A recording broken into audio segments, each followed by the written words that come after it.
Alright, day 3. So this is a poem by one of my favorite spoken word artists, aside from people that I know, named Sarah Kay. This is called Table Games. At restaurants, our favorite game was to touch an object on the table and casually offer a pun into the existing conversation. Touching the pepper grinder, I might say, "You crack me up." Then you would graze your knife and declare, "That's a sharp observation." I would hold my water glass and caution, "Don't get too full of yourself." And you would nod seriously and apologize. "You're right. I'm sorry," as you took the pen to sign the check. Back and forth we went, eyes shifting from napkin to soup spoon, considering the tabletop like a chessboard, giggling at our secrets from the waiters. The best, of course, was when a new object was introduced to the table.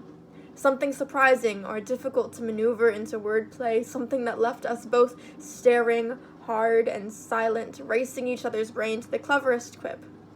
You were always faster than I could not keep up with your lightning mind, and rejoiced instead in the satisfaction it gave you to beat me to the punchline, to see you beam at your own wit, and then at me, your favorite audience. Food always tastes more delicious when you feel victorious. Maybe this is why people like to hunt. The day you broke up with me, you took me to Whole Foods for lunch. This is a pain because there are so many of them in New York City and they each look the same, and so now everyone looks like the scene of the crime. After you told me you'd forgotten my name on so many other mouths, I said, "It's okay," and held your hand while you cried. If I had been just a little bit faster, I would have reached for the cheap paper napkin holder and said, "Thank you for dispensing this knowledge to me." It would have not been one of my stronger puns, but it might have made you laugh, which is still what I wanted most of all in that moment. I could have said, "Let's table this for later," and knocked on the counter between us, or, "I guess I was more disposable than I thought," as I reached for a plastic spoon. Maybe, "Wow, you sure kept this information contained," with a nod to the takeout box. "I can't believe you kept a lid on this for so long," as I take a swig of water. I bet it was really hard to keep bottled up. Maybe I could have shouted a line about every single project on the shelves and threw them to the ground, winding my way backwards through each aisle to the exit. Can you imagine the response I would have gotten?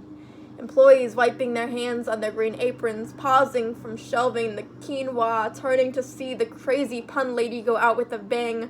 I could have delivered one final zinger, shouting, "I've never been so betrayed," as I push over the entire display of violet roots, causing every shopping cart-wielding mom to burst into sympathetic applause as I bow my way out.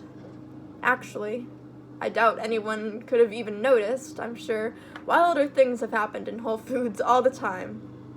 Instead, I said, "It's okay," which was the opposite of what I meant. I meant, "It's not okay." I meant, "Why?" I meant, "Please don't leave me." I meant, "I have loved you for 5 years." I meant, "Who will I play with when the waiters aren't looking? Who will I race to impress with my banter?